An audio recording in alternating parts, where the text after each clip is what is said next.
समस्त वैष्णव भक्त वृंदों को जय श्री कृष्ण, जय सिया राम। एक कथा अचानक याद आई हमको। एक महात्मा थे, वो कुछ नहीं रखते थे अपने पास में, कभी किसी से कुछ लेते भी नहीं थे। हाँ, कोई भगवत वस्तु दे दे तो उसको संभाल लेते थे। किसी भक्त ने उनको गीता जी दे दी। महात्मा जी बड़े प्रसन्न हुए, गीता जी को उन्होंने स्वीकार कर लिया, रोज पढ़ते थे। कुछ दिनों में संपूर्ण गीता जी का पाठ पूरा हो गया। तभी एक व्यक्ति, उसके अंदर वैराग्य जाग गया था, महात्मा जी के पास आया, बोले मुझे अपनी सेवा में रख लीजिए। तो महात्मा जी ने उसको अपनी कुटिया में रख लिया। निष्किंचन महात्मा। एक दिन उनके मन में भाव आया कि हम कुछ तीर्थ यात्रा करने के लिए जा रहे हैं। तो महात्मा तीर्थ यात्रा के लिए जैसे ही निकले तो चेला राम से कह के गए, बोले देखो हमारी कुटिया में है तो कुछ भी नहीं, खाली है पूरी, एक गीता जी हैं बस, यही हमारी संपत्ति है, इनको संभाल के रखना। उसने कहा ठीक है। अब वो गीता जी को संभाल करके रखता था। एक दिन एक चूहा घुस गया कुटिया में और वो गीता जी को कुतरने लगा। उस व्यक्ति ने देखा कि अरे ये चूहा तो हमारी गीता जी को खा जाएगा। उसने मन में विचार किया क्या करें, गांव वालों से पूछा तो गांव वालों ने कहा कि बिल्ली रख लो तो फिर चूहा नहीं आएगा। तो वो कुटिया में बिल्ली ले आए कि बिल्ली के डर से चूहा नहीं आएगा। कुछ दिन तो चूहे नहीं आए, लेकिन बिल्ली बेचारी पतली दुबली होने लग गई, उसको भोजन पानी मिलता नहीं था, सूखने लग गई। व्यक्ति को बड़ी चिंता हुई। उसने गांव वालों से कहा, बोले हमारी बिल्ली तो पतली हो गई, अब क्या करें? बोले इसको दूध पिलाना पड़ेगा तब हिष्ट पुष्ट होगी। तो क्या करें उसके लिए? बोले गैया रख लो। कुछ दिन तो किसी भगत के यहां से दूध आ जाता था, लेकिन कुछ दिन बाद एक गैया और रख ली। अब गैया का दूध उसको बिल्ली को पिलाने लगे। अब महाराज गैया पतली दुबली होने लग गई। अब बोले अब क्या करें? बोले इसके लिए तो भैया फिर एक जो है इसको चारा खिलाना पड़ेगा, इसको भूसा खिलाना पड़ेगा, इसकी सानी करनी पड़ेगी, तब जाकर के सब चलेगा। मैंने विचार करने लगे बड़ा दिक्कत वाला काम है, अब उसके लिए क्या करें? तो बोले एक काम करो, एक दासी रख लो, वही घर को संभाल लिया करेगी, वही गैया की सेवा कर दिया करेगी, दूध निकाल के आपको ही पिला देगी, बिल्ली को ही पिला देगी। ठीक है, दासी रख ली। दासी से प्रेम हो गया तो उससे ब्याह हो गया। ब्याह होने के बाद में 3-4 बालक हो गए। कुछ महीनों बाद, साल बाद महात्मा लौट करके आए। महात्मा जी ने अपनी कुटिया में जीवन में कुछ नहीं रखा, केवल गीता जी रखी थी। आज जब लौट करके आए तो क्या देखा? बच्चे खेल रहे हैं, गैया बंधी हुई है, बिल्ली और बिल्ली के बालक भी डोल रहे हैं वहां पे, और वो जो सेवक था वो अब मोटा ताजा हो गया है और वहां बैठा रोटी पा रहा है, पत्नी भोजन बना रही है। बोले चेला राम, अरे गुरुजी गुरुजी गुरुजी आओ आओ, प्रणाम श्री चरणों में। ये सब क्या किया बेटा तुमने? मैं कुटिया दे के गया था तुमको, एक गीता जी दे के गया था, ये सब तुमने क्या इतना विस्तार कैसे कर दिया? बोले गुरुजी सब गीता जी ने ही करवाया, गीता जी की कृपा से ही सब वैभव बना है मेरा। क्यों, तुमने पाठ किया था क्या? 18 अध्यायों का पाठ किया था? अरे पाठ नहीं किया मैंने, 18 अध्याय देख लिए। बोले कैसे देखे? बोले पहला अध्याय तो बिल्ली है, दूसरा अध्याय गैया है, तीसरा अध्याय पत्नी है, चौथे पांचवें छठवें रोल नीचे सारे अध्याय हैं। गुरुजी समझ गए। बोले गीता जी केवल रखी थी, पढ़ी नहीं थी, पढ़ी होती तो इतना विस्तार नहीं होता। हम लोगों को लगता है कि केवल रामायण जी को पूज लो, भागवत जी को पूज लो, गीता जी को पूज लो, इन्हीं से ही काम हो जाएगा। नहीं, आप उसका स्वाध्याय नहीं करेंगे, उस पर मनन चिंतन नहीं करेंगे, जो आपके मन में विकार हैं, जो मन में आसक्तियां हैं, वो कैसे समाप्त होगी? पैरासीटामोल घर में रखने से बुखार थोड़ी उतरेगा, उसको पाना पड़ेगा। अदरक घर में रखने से गला ठीक थोड़ी हो जाएगा, उसको कूट के उसका रस लेना पड़ेगा। दूध घर में रखने मात्र से चाय थोड़ी बन जाएगी, बनानी पड़ती है। बाजार से केवल घिया, लौकी, तोरई, टमाटर लाके घर में अब तो सब्जी बन जाएगी, कैसे बने? अपने आप बनानी पड़ेगी। सामग्री घर में लाने से कल्याण नहीं होगा, सामग्री का उपयोग करना आना चाहिए। ये भ्रांति फैला दी है हमारे भारत में। मैं अधिकतर जाता हूं इंटरव्यूज में, मुझसे यही पूछा जाता है कि महाभारत जी रखने से लड़ाई होती है घर में। अरे किसने कह दी ये बात? और एक बात सुनिए, आप महाभारत घर में नहीं रखते तो कम लड़ाइयां हो रही हैं आपकी। महाभारत ने तो युद्ध को विश्राम किया है। हमारे शास्त्र कहते हैं यन्ने भारत तन्ने भारत। पूरी दुनिया में आप जो कुछ भी देखते हैं, चाहे वो स्वभाव हो, चाहे वो व्यवहार हो, चाहे वो दोष हो, चाहे वो गुण हो, ऐसा एक भी दोष गुण स्वभाव व्यवहार क्रिया नहीं है संसार में जो महाभारत में नहीं लिखी हो। सब लिखा है।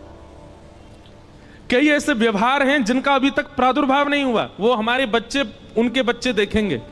जैसे हमारे दादा परदादाओं ने आज का युग का जो व्यवहार है ये नहीं देखा था।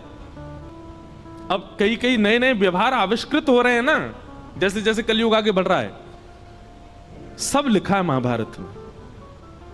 और जो महाभारत में नहीं लिखा, हमारे संत जन कहते हैं वो दुनिया में आपको कहीं देखने को मिलेगा ही नहीं। सब कुछ है महाभारत में। महाभारत का छोटा सा अंश है भगवत गीता, जिसने पूरे विश्व को ज्ञान दे दिया। समझो महाभारत कैसा होगा। हमारे पूज्य पिताजी महाराज के गुरुदेव भगवान अनंत श्री विभूषित श्री रामानुज प्रपन्नाचार्य गुरु जी महाराज, हमारे दादा गुरु, उन्होंने भागवत जी के कई विषयों पर छोटे छोटी किताबें लिखी हैं। वो कहीं प्रकाशित नहीं है, हमारे घर में ही रखी हैं बस। तो कभी कभी मैं देखने का अवसर मिलता है तो मैं उसमें भाव देखता हूं गुरु जी के। तो वहां गुरुजी एक बात को संकेतित करते हैं कि भगवान ने उत्तरा के बालक की रक्षा क्यों की। अच्छा, भगवान बाहर खड़े खड़े भी ब्रह्मास्त्र को नष्ट कर सकते थे, लेकिन ठाकुर जी गर्भ में क्यों गए? गर्भ में जाकर के उस बालक की रक्षा क्यों की? ब्रह्मास्त्र चलाया था ना उत्तरा के बालक पर, बाहर से ही देख देते ब्रह्मास्त्र नष्ट हो जाता। ठाकुर जी भीतर क्यों गए? और वो भी उस गर्भ में गए जिस गर्भ में न जाना पड़े। इसके लिए सारे वेद वेदांत और उपनिषद कहते हैं, सारे पुराण यही तो कहते हैं, ऐसे कर्म करो कभी गर्भ में ना पाओ। भगवान खुद चटपट घुस गए भीतर रक्षा के लिए। तब हमारे गुरुदेव भगवान कहते हैं, बोले सामान्य बालक होता तो ठाकुर जी बाहर से ही ब्रह्मास्त्र नष्ट कर देते। लेकिन ठाकुर जी ने जब उस परीक्षित के पूरे भविष्य का चिंतन किया तो मन में विचार आया, ओहो ये तो भविष्य में चल करके हमारी कथा का श्रोता बनेगा, क्यों ना ऐसे बालक को गर्भ में दर्शन दिया जाए। इसलिए ठाकुर जी गर्भ में गए। आप लोगों को बहुत आसान लगता है कथा में आना, आप लोगों को बहुत आसान लगता है कि गाड़ी में बैठ के आए, पहुंच गए कथा में, कथा सुन ली। हमको बहुत आसान लगता है कथा करना, वैसे है नहीं, हमको तो नहीं लगता आसान। कोई हमसे पूछे कितनी कठिनाइयां होती हैं कथा सुनाने में। कई बार आपने देखा होगा कि हम आंख बंद करके कथा कह देते हैं 1 आध घंटा तक। क्यों? उस समय किसी श्रोता का कुभाव दिख जाता है। कुभाव मतलब या तो उबासी लेता हुआ दिख गया कोई, या फिर कोई फोन चलाता दिख गया है। तो ऐसी स्थिति में जब श्रोता दिख जाते हैं तो फिर कथा भूल जाता हूं मैं, इसलिए फिर मैं आंख बंद करके कथा कहता हूं। हम मना क्यों करते हैं कि जब हम मंच पे आए तो हमको स्पर्श मत करो? उसके पीछे कोई और बात नहीं है। ऐसा नहीं कि मेरे अंदर बहुत पुण्य है इसलिए मना कर रहा हूं। मैंने अनुभव किया है कि कई बार लोगों के स्पर्श से हम जितने भावना बना करके आए मंच पे आके सब भूल जाता हूं मैं। आप तो सद्भाव से स्पर्श कर रहे हो, पर किसी का कोई भाव ही नहीं है, वो देखा देखी स्पर्श कर रहा है। इसलिए दूर से प्रणाम करो, आपको ही फायदा मिलेगा, हम कथा अच्छे से सुना पाएंगे। पर जब बहुत ज्यादा लोग स्पर्श कर देते हैं तो मैंने देखा है कि मेरे भाव जितने होते हैं शून्य हो जाते हैं। कथा करना भी बड़ा कठिन है, पर कथा सुनना भी बहुत कठिन है। कथा में बैठना, बैठ करके बहुत देर तक श्रवण करना, और केवल श्रवण नहीं, उसका निर्ध्यासन करना, उसको समझ करके जीवन में उतारना, यह भगवत कृपा के बिना नहीं हो सकता। कथा का श्रोता होना सामान्य बात नहीं है। निश्चित ही यह बात आप लिख लीजिएगा, प्रमाणित है। अगर कोई व्यक्ति अपने जीवन में कथा से लगाव करता है, कथा श्रवण कर रहा है, उसने कभी ना कभी ठाकुर जी को देखा है, उसने दर्शन किया है ठाकुर जी का, इसीलिए उसकी रुचि बढ़ रही है। क्यों इतना आनंद आता है सुनने में? क्यों इतना सुख मिलता है आपको? क्योंकि कभी ना कभी आपके जो भीतर चित्त है, आपकी जो आत्मा, उसने कभी अनुभव किया है ठाकुर जी का। इस जन्म में नहीं तो गर्भ में किया होगा, गर्भ में नहीं तो पूर्व जन्म में किया होगा, कभी तो किया है। तभी आपकी रुचि बढ़ रही है, तभी कथा सुनते सुनते नेत्र सजल हो रहे हैं, कथा सुनते सुनते प्रसन्नता हो रही है, कथा सुनते सुनते रोंगटे खड़े हो रहे हैं। ये सब विचार, ये सब प्रभाव हमारे ऊपर क्यों हो रहे हैं? क्योंकि कभी ना कभी तो ठाकुर जी का दर्शन हुआ है हमें। तो हरपाल नाम के एक भक्त थे भगवान के, खूब भजन करते थे, खूब साधना करते थे, नाम जप करते थे, कथा सुनते थे, लेकिन वो ब्याह नहीं कर रहे थे। क्यों? उनकी इच्छा थी कि जैसा मैं भजन करता हूं, जैसी मेरी भक्ति है, जैसा मेरा भाव ठाकुर जी के प्रति है, ऐसी कन्या मिले तो मैं ब्याह करूंगा, नहीं तो जीवन भर ऐसे ही रहूंगा। तभी उनके किसी रिश्तेदार ने आकर के बताया, बोले तेरे लायक कन्या मिल गई मुझको। तो हरपाल जी बोले क्या क्या गुण है उस कन्या का? बोले उस कन्या ने शर्त रखी है, मैं उसी से ब्याह करूंगी जो रोज 1000 संतों को प्रसाद पवाता हो। हरपाल जी बोले अब तो मुहूर्त भी नहीं निकलवाना, कल ही ब्याह करवा दो मेरा।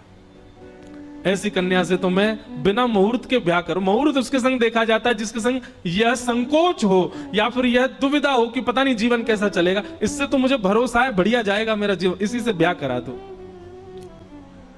कन्या ने शर्त रखी, हरपाल जी हम आपसे ब्याह तो कर रहे हैं पर हमारी शर्त मंजूर है ना, रोज 1000 संतों को प्रसाद पवाना पड़ेगा।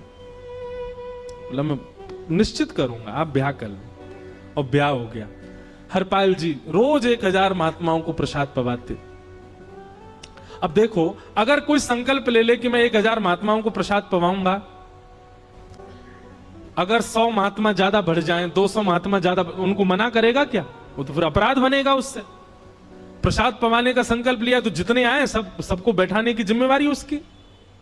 ऐसी कथा में भी होता है, कथा में जितने लोग आए सबका स्वागत होना चाहिए, सबके लिए स्थान पर्याप्त होना चाहिए। कई जगह प्राइवेट कथा करा, हम तो मना कर देते, मत कराओ भैया, आपको अपराध लगेगा। क्यों? वैष्णव को पता चला कि कथा हो रही, वो सुनने आ गया, जगह नहीं मिली या फिर वो बैठ नहीं पाया, तो खाली रहे भले ही स्थान, पर फिर भी स्थान बड़ा रखो ताकि कोई भी आए तो कोई रहे ना कथा से। नहीं तो कथा कराने वाले को अपराध लगता है। वैष्णव बिना सुने चला गया। तो हरपाल जी ने नियम ले लिया, रोज 1000 महात्माओं को भोजन कराते। अब 1000 की जगह कभी कभी 1200 भी हो जाते, 1300 भी हो जाते, 1500 भी हो जाते। लेकिन हरपाल जी करते कुछ नहीं थे, कमाई का कोई जरिया नहीं था, केवल दादा परदादाओं की पुश्त से जो उनके पुश्तैनी धन था उसी को ही खर्च करते जा रहे थे। 1 साल तक बढ़िया चला, 1.5 साल बढ़िया चला, लेकिन 1.5 साल बाद धीरे धीरे धन खत्म होने लगा। जैसे ही धन खत्म होने लगा, हरपाल जी बड़ी चिंता में आ गए, क्या करें।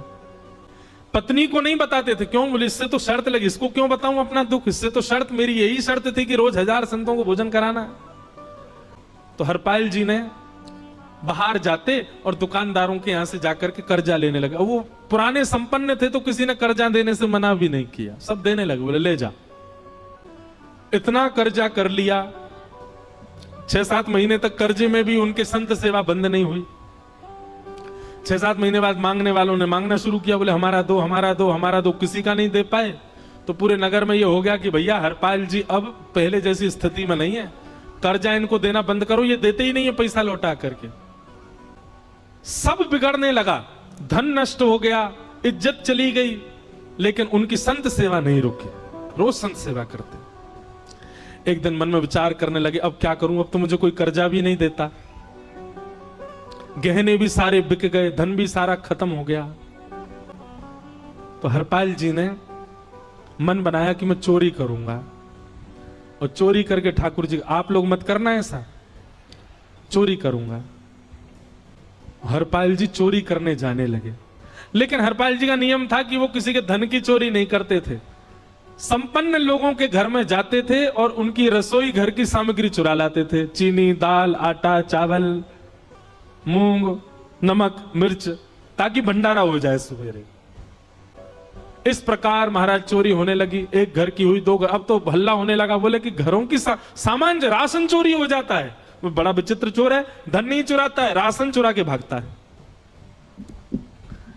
ऐसी चोरी होने लगी महाराज। अब तो लोगों ने अपने अपने घरों में पहरेदारी शुरू कर दी कि चोरी ना हो। तो हरपाल जी को और दिक्कत होने लगी, क्या करें, कैसे करें। धीरे धीरे हरपाल जी इस स्थिति में आ गए कि अब संपन्न लोगों के यहां उन लोगों को ढूंढते जो ना कभी संत सेवा करते ना वैष्णव सेवा करते, और उन लोगों के यहां जाकर के थोड़ा बहुत धन चुरा लेते, स्वर्ण चुरा लेते। ठाकुर जी रीझ गए हरपाल से। ठाकुर जी बोले, देखो ये सब चोरी कर करके और मेरे संतों को पवारा है। ठाकुर जी बोले, इस पर अनुग्रह करने जाना। भगवान सिंहासन से उठ करके तैयार होने के लिए गए, और बढ़िया महाराज नकली सी मूछ लगा करके, ऊपर सिर पर पाग पहन करके और थोड़ा पेट सा बाहर निकाल के, गले में खूब सारी जंजीर डाल के, हाथों की हर उंगली में अंगूठी पहन करके, सोने की जूतियां डाल करके, कौंधनी सोने की पहन करके, और एक बैंत समझते, वृद्ध लोग लेकर के चलते, बैंत सोने का मड़ा हुआ बैंत लेकर के ठाकुर जी तैयार हो गए, एक सेठ जी बन गए। लक्ष्मी भैया ने पूछा, भगवान बड़ा सुंदर स्वरूप धारण किया, कहां जा रहे हो? बोले, अपने भक्त से मिलने जा रहे हैं। रुक्मणी जी बोली, मैं भी चलूंगी। भगवान बोले, तुम मत चलो, तुम उसको पहचान नहीं पाओगे, तुमसे अपराध बनी जाएगा। बोले, नहीं नहीं, भक्त दर्शन करने मैं तो जाऊंगी। भगवान बोले, जल्दी तैयार हो जाओ, सब लोग इधर देखो, वहां से कोई सामग्री आ रही है, कथा यहां हो रही है, इधर देखो, और फिर हम आंख बंद कर लेंगे, चाहे आप कहीं देखो, आंख खुली है तो हमको ही देखो। रुक्मणी जी एक सेठानी बन गई, ठाकुर जी सेठ जी बन गए, और दोनों ने मन में विचार किया कि हरपाल जी को दर्शन देना है। और यहां हरपाल जी की स्थिति क्या थी? अब संत सेवा के लिए कहीं से भी धन नहीं मिल रहा था, तो हरपाल जी एक मार्ग पर जाकर के बैठ गए और सोचने लगे, कोई धनवान यहां से निकलेगा तो उसको लूट लूंगा, और लूट के भाग जाऊंगा, सारा धन संत सेवा में लगा दूंगा। तभी उस मार्ग पर कोई और तो आया नहीं, ठाकुर जी सेठ बन करके आ गए। और महाराज खूब सारे गहने पहन करके, पाग बढ़िया सोने की जड़ाऊ पाग पहन करके, ऐसे वस्त्र पहन करके, और छम छम करते चलते आ रहे हैं, उन गहने ही बज रहे हैं ठाकुर जी के।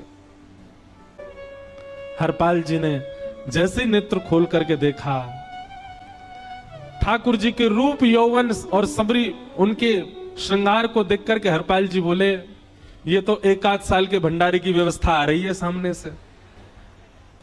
इतने में ही सेठानी जी रुक्मणी जी भी आई, उनको ओहो, ये तो कम से कम 5-10 साल की व्यवस्था आ रही है, अगर ये दोनों लूट लिए जाएं तो 10 साल चोरी नहीं करनी पड़ेगी। देखो कितना धन संपन्न।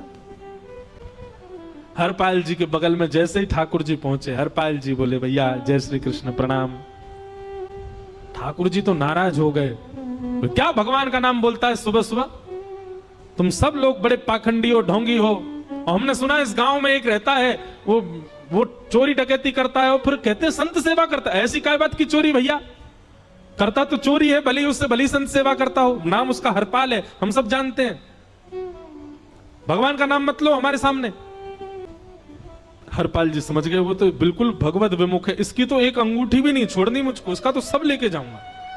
अगर ये बदले में जय श्री कृष्णा बोलता तो 1 आध गहना छोड़ देता इसका मैं, पर ये तो इतना बिखर रहा है भगवान का नाम सुन के, इसका कुछ नहीं छोड़ूंगा, सब ले जाऊंगा।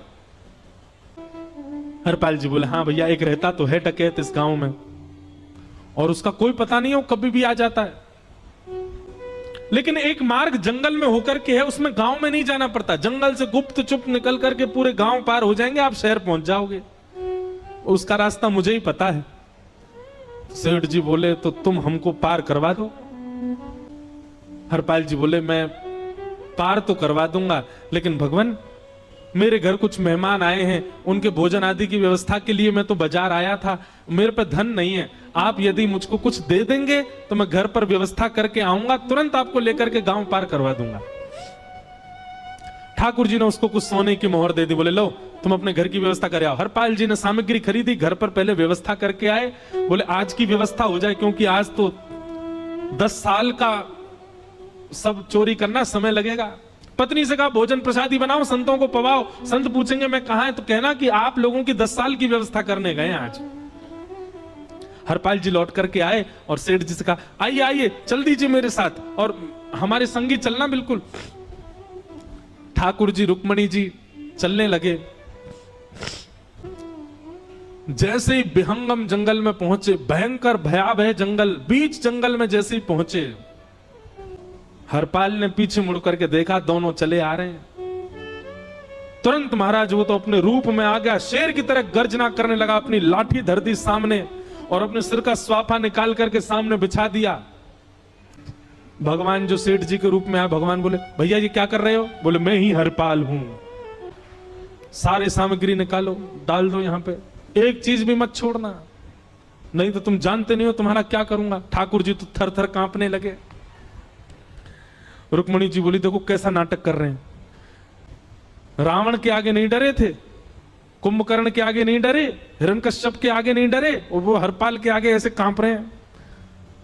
भगवान तो मन की सब समझ जाते हैं, कौन ही मार रहे हैं, वो तुम भी कांपो क्यों? बोले भक्त है भैया, ये हमारो भक्त है। अनुब्रजम में हम नित्यम पूये ये तन्य रेणु भी, इसने हमारे लिए सब गवा दिया, हमारे वैष्णव संतों के लिए सब लुटा दिया, इसके आगे भयभीत होने में कोई लज्जा नहीं।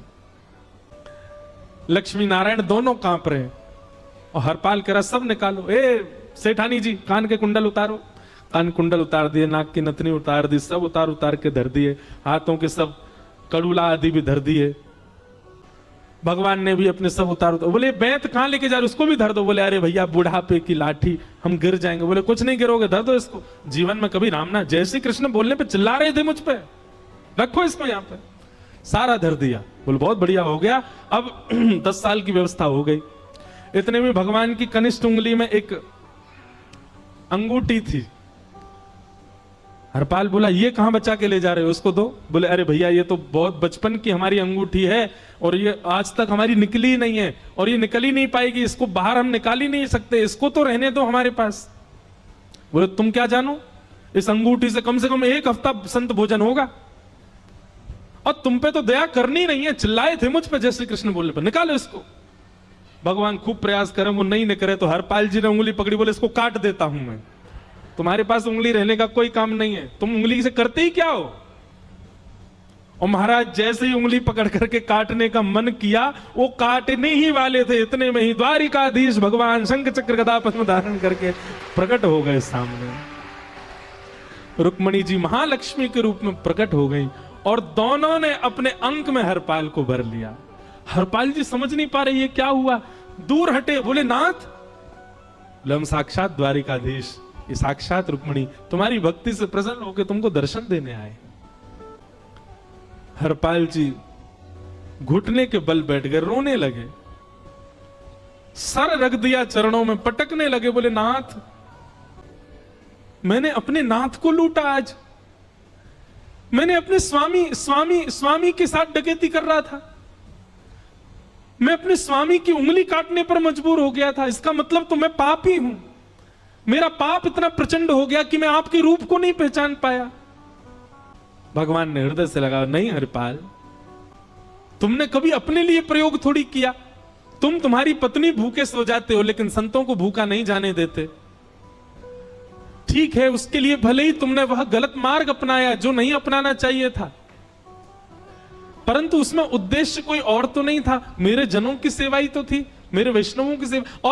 और देखो हरपाल, एक मेरी बात सुनो, आज तुम्हारे मन में ग्लानि होती है कि तुमने दूसरों का धन हड़प करके और उससे संत भोजन कराया। वास्तव में इसका विधान शास्त्रों में यह बताया गया, जिसके धन से भोजन बना और संतों ने पाया, परोसा भले ही किसी ने भी हो, कार्यक्रम भले ही किसी ने भी कराया हो, पर धन जिसका लगता है पुण्य उसी को मिलता है। तुमने तो अपने गांव के, शहरों के उन लोग जो कभी संत सेवा नहीं करते थे, उनके धन चुरा चुरा करके उनको पुण्य बांटा है।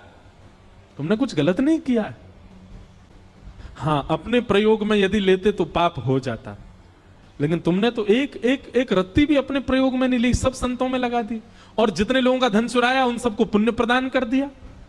हम तुमसे बड़े प्रसन्न हैं। हरपाल जी चरणों से लिपट के बोले, नाथ आप बड़े कृपालु, बड़े दयालु। भगवान बोले अब हमने दर्शन दे दिया, अब हम जाएं। और सुनो, ये सारा धन हमने दिया है, 10 साल का नहीं होगा इससे। तो बोले जब तक तुम जीवित रहोगे तब तक की सेवा बनेगी, इससे संत सेवा चलती रहेगी। ये सारा धन आभूषण हम लेकर के इसीलिए आए थे ताकि तुमको अब कभी किसी से मांगना ना पड़े, किसी से हड़पना ना पड़े। भगवान जाने लगे तो हरपाल जी चरणों में गिर गए, बोले नाथ आज मैं आपके दर्शन कर पाया, मैं संत सेवा कर पाया, इसमें सबसे बड़ा योगदान मेरी पत्नी का है। उसने नियम नहीं बनाया होता तो शायद मैं कभी ऐसा नहीं करता। आप उसको दर्शन दिए बिना जाएंगे, मैं उसको क्या बताऊंगा? मैं उससे जाके कह भी नहीं पाऊंगा कि आप मुझे मिले, और उसकी वजह से आप मुझे मिले, वो कृपा कर उसको दर्शन दे दीजिए। ठाकुर जी बोले ठीक है। तुरंत लक्ष्मी नारायण भगवान ने छोटे छोटे बालकों का रूप धारण कर लिया और हरपाल जी की गोद में बैठ गए, और हरपाल जी अपनी गोद में लेकर के ठाकुर जी को घर पर आए, और आकर के अपनी अरे सुनो देखो कौन आए हैं। जैसे बाहर आकर के देखा तो नन्हे से ठाकुर जी, नन्ही से रुक्मणी जी गोद में बालकों की भांति बैठे हैं। बोले अरे इतने सुंदर सुंदर बालक। बोले बालक नहीं है, ये साक्षात जगन्नाथ भगवान, साक्षात रुक्मणी जी, साक्षात द्वारिकाधीश हैं। तुरंत ठाकुर जी अपने रूप में प्रकट हो गए और दोनों दंपति को दर्शन दे करके भगवान वहां से प्रस्थान कर गए। बोलो भक्त वत्सल भगवान। तो एक भक्त जीवन संगी का प्राप्त होना भगवत दर्शन तक ले जा सकता है आपको। कुंती ने भगवान की स्तुति गाई, तत्पश्चात भीष्म पितामह ने भगवान की स्तुति गाई, और फिर भगवान द्वारिका प्रस्थान कर गए। उत्तरा के गर्भ के बालक ने जन्म लिया, और कुछ वर्ष बाद जब भगवान अपनी लीला पूरी करके चले गए, तब पांडवों ने उस बालक को राज्य गद्दी पर बिठाया और पांडव भी स्वर्गारोहण को चले गए। परीक्षित धीरे धीरे बड़े हुए, उनका विवाह हुआ, जन्मेजय आदि पुत्र हुए। अब यहां पर एक बहुत बहुत अच्छी बात है, पता है, बटुक जी भी बैठे हैं, कई सारे विद्वान भी बैठे हैं। अधिकतर व्यास कहते हैं, हम भी कहते थे पहले कथा में, कि कलयुग को 5 स्थान दिए, और उन 5 स्थानों में एक स्थान जात रूप मदात प्रभो सोने में निवास दिया। अभी हम इसका विस्तार करेंगे, बस ये कुछ व्यास बैठे हैं सन्मुख, उनको बता रहे हैं। और उसके बाद परीक्षित ने आकर के मुकुट पहन लिया, जिसकी वजह से उनके मस्तिष्क में कलयुग प्रविष्ट हो गया। पर यह कथा भागवत में लिखी नहीं है। परीक्षित जी ने कोई मुकुट नहीं धारण किया, बल्कि श्रीमद् भागवत जी में तो स्पष्ट ऐसा लिखा है कि जब तक परीक्षित जी पृथ्वी पर थे, कलयुग थर-थर कांपता था। कलयुग ने अपना प्रभाव डाला ही नहीं कहीं पर भी। तो फिर कहते हैं, फिर परीक्षित की मति कैसे बिगड़ी? उन्होंने एक संत का अपमान कैसे कर दिया? तो यहां भाव बताया गया, क्षुधा, भूख। इतनी भूख लगी थी उनको, इतनी प्यास लगी थी कि भोजन और प्यास का मारा व्यक्ति कुछ भी कर सकता है। इसलिए व्यक्ति को अत्यंत भूखा भी नहीं रहना चाहिए, क्योंकि अत्यंत भूख जो होती है, कलयुग उस पर भी प्रभाव डाल करके उससे गलत करवा देता है। 2 लोगों को भगवान नहीं मिलते। कौन 2 लोग? बहुत खाने वाला और बहुत सोने वाला। पहला, जो बहुत खाता होगा और बहुत ज्यादा ही सोता होगा, समय से ज्यादा सोता है। अच्छा देखो, एक हमारे जैसे सोने वाले हैं। हमारे जैसे सोने वाले मतलब जिनकी 4-4, 5-5, 6-6 महीना की नींद बकाया है। कभी कभी नींद आती है तो खूब देर तक सो लेते हैं, पर कभी कभी सो पाते हम। लेकिन एक व्यक्ति करता धरता कुछ नहीं है, पूरे दिन पड़ा रहता है बस, फिर भी उसको इतनी नींद आती है कि रात में सोता है, सवेरे उठता है 10-11 बजे। कोई परिश्रम नहीं करता, कहीं बाहर जाने का उसका काम नहीं, घर में पड़ा रहेगा पूरे दिन, और फिर भी उसको इतनी नींद आती है कि 7-8 घंटे सोता है। ऐसे व्यक्ति को ठाकुर जी नहीं मिलते, जो पारिश्रमिक नहीं है, परिश्रमी नहीं है, और फिर भी सोता है।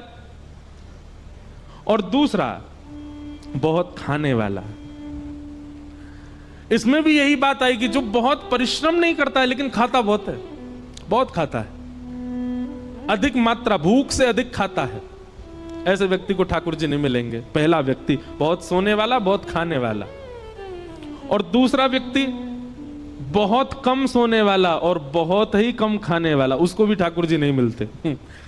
क्यों? इसके प्रति ठाकुर जी विचार, पहले वाले के प्रति तो विचार करते हैं, मेरी थाली उखा जाएगा, और ये सोता ही रहेगा, मोते कब खेलेगा, मेरे संग कब रहेगा, इसलिए ठाकुर जी उसको नहीं मिलते। और दूसरे वाले के प्रति ठाकुर जी विचार करते हैं, जे खुद ना खावे मुंह का खवावेगो, ये खुद ही भूखो रहे मुंह का खवावेगो। और दूसरी बात ठाकुर जी सोचते हैं, खुद सोवे ना है मुंह भी ना सुन देगो, पूरे दिन जगो रहे तो मुंह भी परेशान करेगो। हमारे ब्रज के संत कहते हैं, बहुत कम खाना और बहुत कम सोना, बहुत ज्यादा खाना और बहुत ज्यादा सोना, दोनों ही भगवत मिलन में बाधा हैं। मध्यस्थ रहो, मध्यम रहो। अब आप कहोगे ये मध्यस्थ कैसे पता चले, मध्यम कैसे पता चले? निद्रा कैसी हो? इतनी निद्रा हो जाए कि पूरे दिन फिर भले ही लेटने को भी ना मिले तो भी काम चल जाए, इतनी निद्रा लेने वाला व्यक्ति, और पूरे दिन फिर परिश्रम कर सके, ठाकुर जी से मिलने के लिए परिपक्व है। और इतना भोजन करे कि उससे आलस्य ना आवे, ऐसा व्यक्ति भी ठाकुर जी से मिलने के लिए परिपक्व है। अपच ना हो, इतना भोजन करे बस, ऐसा व्यक्ति भी ठाकुर। और भैया कछु तो खुद भी अपने आप भी समझ जाए करो, जीवन में कितना सोना चाहिए, कितना खाना चाहिए, इसका थोड़ी व्यवस्था बनाओ और उस अनुसार ठाकुर जी के मिलन के लिए चलो। तो परीक्षित जी महाराज एक दिन विचरण कर रहे थे और विचरण करते हुए उनको कलयुग मिला, जो कि वृषभ यानी कि धर्म के 3 पैर काट चुका था, चौथा पैर काट रहा था। धर्म के 4 चरण हैं, सत्य, दान, दया और पवित्रता। कलयुग में केवल एक पैर बचा है धर्म का, वो है सत्य। दान, दया और पवित्रता तो खत्म हो चुके हैं। कलयुग में दान नहीं करता व्यक्ति, दिखावा करता है। कलयुग में दया नहीं करता व्यक्ति, एहसान करता है। कलयुग में पवित्र नहीं रहता व्यक्ति, केवल पवित्रता का आडंबर करता है। थोड़ा बहुत यदि बचा है तो सत्य बचा है। सत्य भी बोलता नहीं है, सुनने के लिए सत्य चाहिए। दूसरे से भले ही झूठ बोले पर अपने लिए उसको सत्य चाहिए, इतना सत्य बचा है बस। और कलयुग उस चौथे पैर को भी काट रहा है, सत्य को। तभी परीक्षित जी महाराज पहुंच गए, कलयुग को पकड़ लिया, जान से मारने लगे, चरणों में गिर गया, महाराज मुझे स्थान दे दीजिए। तब 4 स्थान प्रदान किए, द्योतम, पानम, स्त्रियः, सूना, ये 4 स्थान पहले प्रदान किए। जुआ, मदिरापान, भक्ष भक्ष सेवन, पर स्त्री पर पुरुष गमन और हिंसा, लड़ाई झगड़ा, कलेश, इसमें कलयुग का निवास। कलयुग ने पुनश्च याचना की, बोले कि महाराज मेरा परिवार बड़ा है, एक स्थान और दे दो। तो उसको जात रूप मदात प्रभो, अनीति से कमाया गया धन, 5वां स्थान प्रदान किया। इन 5 स्थानों पर बहुत सावधान रहा कीजिए। कभी भी जुआ में नहीं खेलना है। जुआ का मतलब क्या होता है? धन को दांव पर नहीं लगाना है। यह शर्त लगाना भी एक प्रकार का जुआ है, नहीं लगाया कीजिए। भैया सीधी बात है, किसी की पत्नी को दांव पर लगा दोगे, पति छोड़ेगा आपको? और वो भी पति कौन है? जगत नियंता, जगदाधार, जगदीश्वर, त्रिलोकीनाथ, उनकी पत्नी है लक्ष्मी। आप लक्ष्मी को दांव पे लगा दोगे, नारायण प्रसन्न रहेंगे आपसे। भागवत जी में वर्णन है कि जुआ खेलने वाला व्यक्ति लक्ष्मी को असद स्थान पर प्रयोग करने वाले व्यक्ति से पंचदेव सदैव नाराज रहते हैं।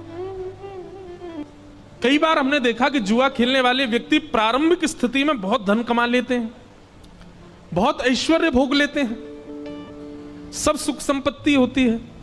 एक बात याद रखिएगा बंधुओं, बहुत ध्यानपूर्वक सुनो। असद क्रिया करने वाला व्यक्ति, बहुत ध्यान से सुनिएगा, असद क्रिया करने वाला व्यक्ति दूषित क्रिया करने वाले व्यक्ति के लिए एक निधान बनाते हैं भगवान। क्या? जैसे भगवान दिखते हैं कि गलत कर रहा है तो उसके इस जन्म के एवं उसके आगामी जितने जन्म हैं एवं पूर्व के जन्मों के जितने भी पुण्य हैं, जितने भी सुख हैं, जितनी भी समृद्धियां हैं, सब एक साथ ठाकुर जी उसको देकर के भुगवाते हैं। जल्दी इसका कोटा खत्म करो, जल्दी जल्दी इसको खवाओ। समझ में आई बात? ठाकुर जी एक आध बार तो प्रयास करते हैं कि सुधर जाए, लेकिन वो एक आध बार में भी जब नहीं सुधरता है तो ठाकुर जी कहते हैं ठीक है, तो अब इसका स्वभाव बन ही चुका है, इसको पाप करना ही है, इसको गलत करना ही है, तो फिर इसके जन्म में, इसके जीवन में जितने भी सुख समृद्धियां आने वाली हैं एक संग सब इसके जीवन में दे दो। उसके पास धन भी आ जाएगा, उसके पास संपत्ति भी आ जाएगी, वो जो चाहेगा उसको मिलने लग जाएगा, लेकिन वो यह नहीं समझ पाता है कि मेरा खाता खत्म किया जा रहा है जल्दी जल्दी। एक साथ सब भुगवा करके फिर ठाकुर जी उसको ऐसा गिरते हैं, ऐसा गिरते हैं, जैसे ही उसका शून्य हो जाता है खाता, फिर वो जीवन में उठ नहीं पाता। इस जीवन में नहीं, कितने जन्मों तक नहीं उठ पाता। और भक्ति करने वाले के साथ उल्टा होता है।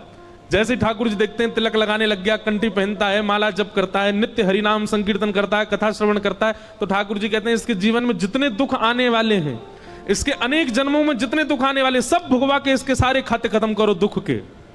और एक साथ ठाकुर जी भुगवा भुगवा करके सब नष्ट कर देते हैं, शून्य कर देते हैं। और जैसे ही उसका खाता शून्य होता है, ठाकुर जी आकर के उसको हृदय से लगा लेते हैं। कभी कभी बंधुओं एक बात कहे हम, कभी कभी आप जो चाहते हो वो होने लग जाता है, सब कुछ बहुत अच्छा अच्छा चल रहा है, और इसके बदले में आप ये भी जानते हो कि आप पाप करते हो, आप वो सब क्रिया करते हो जो वेद विरुद्ध है, जो शास्त्र विरुद्ध है, और फिर भी आपके साथ सब कुछ अच्छा अच्छा होता है, तो संकेत समझ लेना खाता खत्म किया जा रहा है अच्छाई का। और जिस दिन कंठी माला पहनो, तिलक धारण करो, गुरु मंत्र ले लो, नाम जप करना प्रारंभ कर दो, तैयार हो जाना। अब ठाकुर जी हमारे बुराई के, हमारे जीवन के आने वाले दुखों के, कष्टों के, आर्तों के जितने भी विपत्तियां हैं सब अब भेजेंगे। हमको उसको निवृत्त करना, उससे नष्ट करना, उससे निकलना है, घबराना नहीं है। क्योंकि कई बार लोग मिलने आते हैं तो मुझसे कहते हैं कि वो देखो महाराज जी इतना पाप करता फिर भी उसके जीवन में इतनी प्रसन्नता। अरे आपको नहीं पता है, उसका खाता खत्म हो रहा है अच्छाइयों का। इसलिए कभी कभी जीवन में रुकावटें आना, कभी कभी जीवन में एंजाइटी आना, डिप्रेशन आना, चिंताएं बढ़ना, थोड़ी थोड़ी परेशानियां आना, इनसे समझा करो कि नहीं हमारा जीवन ठीक चल रहा है और कुछ हो ही नहीं रहा है। 5 साल हो गए, सब बढ़िया ही बढ़िया चल रहा है, कुछ कोई दिक्कत ही नहीं आती, कभी कोई रुकावट ही नहीं आ रही, कभी चिंता ही नहीं हो रही, कोई परेशानी ही नहीं आ रही। घबरा जाना, हे नाथ जरूर आप कुछ भयानक करने वाले। समुद्र में जब सुनामी आने वाली होती ना, लहरें धीमी कर देता है समुद्र, शांत हो जाता है समुद्र और धीरे धीरे पीछे जाने लग जाता है। तो किनारे वाले लोगों को लगता है अरे ये तो अंदर जा रहा है, और अंदर चलो, और अरे ये तो अंदर जा रहा है, अरे शांत हो गया, देखो लहरें ही नहीं आ रही हैं। और फिर अचानक से एक ऐसा ज्वार भाटा आता है, सब नष्ट कर जाता है। तो 5 स्थान, द्यूतम, पानम, स्त्रिय, सोना और अनिति से कमाया गया धन। इन 5 स्थानों पर बहुत सावधान रहा कीजिए। धन को कभी भी गलत प्रयोग में मत लगाइए। धन का गलत प्रयोग क्या है? आपके धन देने से अगर किसी जीव की हिंसा हो रही है, गलत है। आपके धन देने से किसी के आत्मसम्मान पर बात जा रही है, किसी का परिवार नष्ट हो रहा है, गलत है। आपके धन देने से कोई व्यक्ति व्यसन की ओर अग्रसित हो रहा है, वो धन का गलत व्यय है। आपके धन देने से गलत व्यक्ति अपने सही मार्ग को छोड़ करके गलत मार्ग पर जा रहा है, वो धन का व्यय गलत है। सोच विचार करके धन का व्यय किया कीजिए। दूसरा, पानम, मदिरा पान करना, भक्ष सेवन करना, जीव हिंसा करके खा जाना, तंबाकू खाना, सिगरेट पीना और दुनिया भर के नशीले पदार्थों को अपने मुख पर धारण करना, ये सब पाप है। आप तांबूल सेवन कर सकते हैं। तांबूल मतलब सुपारी प्रसाद की ले सकते हो, पान खा सकते हो, मीठा आप ठाकुर जी को निवेदित करके जल आदि का सेवन कर सकते हो, शिकंजी पी सकते हो, आदि आदि। अब हम सीधा संकेत, आपको पता ही हम कहां कर रहे हैं, वो नहीं करना चाहिए। कई जगहों पे तो भगवान का प्रसाद बता करके भी कह दिया जाता है कि इसको ले लीजिए, ठाकुर जी का प्रसाद है। नहीं, प्रसाद के रूप में भी स्वीकार नहीं करना। कोई देवी देवता नहीं पाते। ये मानव अपने जीव के स्वाद के लिए कुछ भी करता है। बताओ, महादेव को यूं बता देते हैं महादेव ऐसा। अरे महादेव को अगर विजया का भोग लगता है तो महादेव और भी तो बहुत कुछ भोग लगाते हैं, वो भी लगाओ। महादेव तो विष का भी भोग लगाते हैं।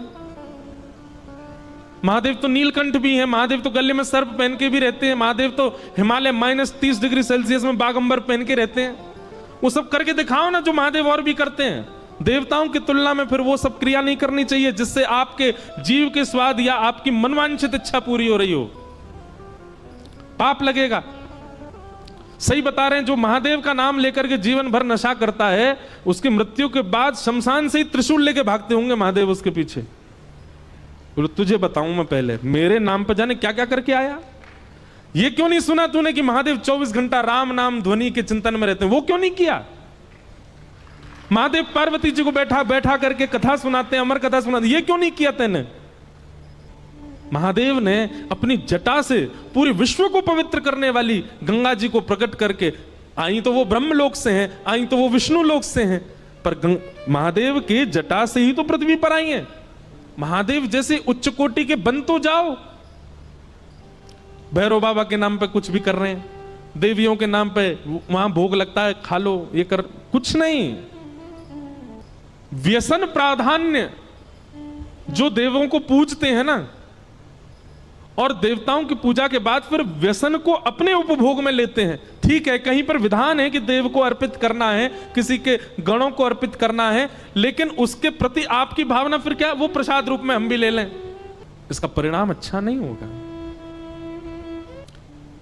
एक बार मैं कहीं कथा में बोल रहा था कि किसी व्यक्ति के ऊपर देवी देवता नहीं आ सकते, गण आ जाते होंगे। भैया सीधी बात है, प्रधानमंत्री किसी व्यक्ति को विशेष को परेशान नहीं करता, उसके नीचे रहने वाले, नीचे बैठने कुर्सी वाले परेशान कर देते होंगे। प्रधानमंत्री किसी को फोन करके नहीं कहेगा रुक जा बेटा रात में गुंडे भेज रहा हूं तेरे पास ना। उसके नीचे बैठने वाले, जिनकी बातें प्रधानमंत्री को पता ही नहीं है कि वो कहां क्या करते हैं, वो परेशान करते हैं। भैया आदिदेव जितने भी हैं ये सब तो कृष्ण चिंतन में इतने व्यस्त रहते हैं, इन पे समय आपको परेशान करने का। उनके नीचे जो छोटे छोटे गण बैठे रहते हैं वो जरूर परेशान कर देते होंगे। कभी देवी देवता आपको परेशान नहीं करते, आपके ऊपर नहीं आते, आप पर हावी नहीं होते। उनके गण जरूर कोई लीला कर देते होंगे, वो बात अलग है। पर हमको 9 साल हो गए कथा करते करते, हमारे सिर पर क्यों नहीं आ रहे देवता। विवाह के पश्चात एक पति व्रत धारण करो, और उसमें करना कुछ ज्यादा नहीं है, केवल एक ही काम करना है। क्या? जिससे आपके 7 फेरे हुए हैं, जिससे आपका पाणी ग्रहण हुआ है, अब वो सर्वशिव। संसार का सबसे बड़ा व्रत यही है, इससे बड़ा व्रत कोई नहीं हो सकता। और जिसने ये व्रत पूर्ण रूपेण पालन कर लिए, वो उसकी सारी एकादशी हो गई, उसके सारे मंगलवार हो गए, उसके सारे सोमवार हो गए, उसके सारे प्रदोष हो गए। हाँ वो बात अलग है, उसके बाद भी वो रखे एकादशी आदि के व्रत, वो अच्छी बात है, पर यह व्रत धारण करना सामान्य बात नहीं है। ऐसा व्यक्ति, ऐसी माताएं पूजनीय हैं, वंदनीय है।